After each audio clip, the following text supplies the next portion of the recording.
Morning students, and once again I welcome you.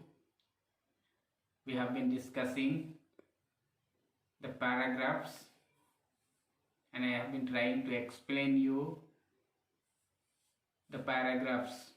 In my previous videos I dealt with you from paragraph 6 to paragraph 21. Today I shall begin paragraph 22. You have been overeating, she snapped. What do you expect if you gobble cake all day long? So the matron is telling the narrator that you have stomach pain because you are overeating. And if you go on eating cake through all along the day, then what do you expect? You expect only the stomach ache. I haven't eaten a thing for days, I lied. I couldn't eat, matron. I simply couldn't. But the narrator tells that for few days he is not able to eat because he has severe stomach ache, stomach pain, and due to that he is not feeling like eating, so he has not eaten a thing for days. Get on the bed, she ordered. So matron asked narrator to get on the bed and lie down. I lay on the bed and she began prodding my tummy with her fingers. I was watching her carefully, and when she hit what I guessed was the appendix place, I let out a cry that rattled the window panes. Ooh, ooh, ooh, I cried out. Don't, matron, don't. Then I slipped in the clincher. I have been sick for all morning, I moaned. And now there is nothing left to be sick with, but I still feel sick. So once the narrator is lying on the bed, matron is just poking around the stomach of the narrator to find out where actually the pain is. And when the finger comes to the right place, which the narrator thinks will be the place of the appendix, he cries such a way that the window panes also started rattling. And out of pain, which is actually the lie, he is lying and telling that don't, matron, don't, means don't poke that particular place. It is really paining. The narrator tells that he has been sick all morning. He is mourning pathetically, showing that he is really having severe pain in his stomach and he is having some sickness. This was the right move. I saw her hesitate. Stay where you are, she said, and walked quickly from the room. She had had a nurse's training and she did not want a ruptured appendix on her hands. The narrator is telling that the matron had a nurse training, and the nurse is asking, or matron is asking him to stay on the bed, not to move, asking him not to move, and she came out from the room. Why did she come out from the room? Because she was a nurse and she didn't want the broken pieces of the appendix to get stick in her hands. That means she went out to bring gloves. She might wear gloves and start checking again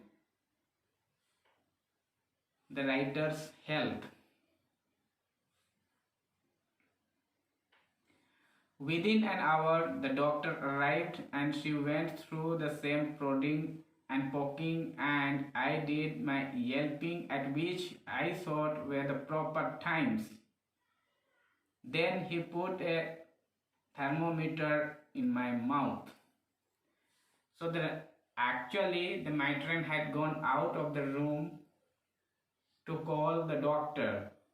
Within an hour, doctor arrives and he starts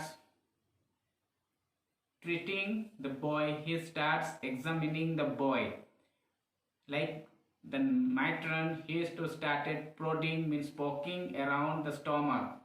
And same way, when the narrator feels, when the doctor pokes at the right place where he thinks he has the appendix, he is really yelping, means shouting with pain, and asking same way the doctor not to poke in that particular place.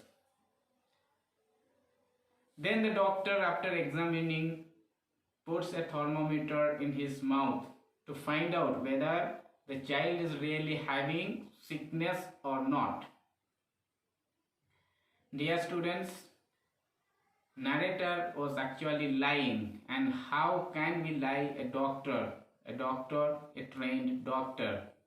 So after examining, what do you expect?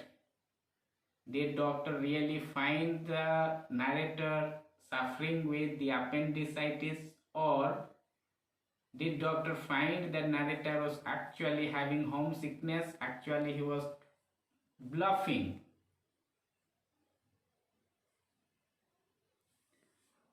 He said, it reads normal. Let me feel your stomach once more. So after seeing the thermometer, the doctor found out that the narrator was not really having sickness. He was not having any fever. So he tells that it is normal. And once again, he checks, he feels, he examines the stomach of the narrator. Watch, I screamed when he touched the vital spot. So once again he is crying with pain when the doctor pokes the right place of the appendix, his imagined appendix. The doctor went away with the matron. Like the matron, he must have felt it safer to send me home rather than risk an appendicitis operation in the school. The matron returned half an hour later and said, the headmaster has telephoned your mother and she is coming to fetch you this afternoon. So doctor and the matron go out of the room, and narrator feels that as matron was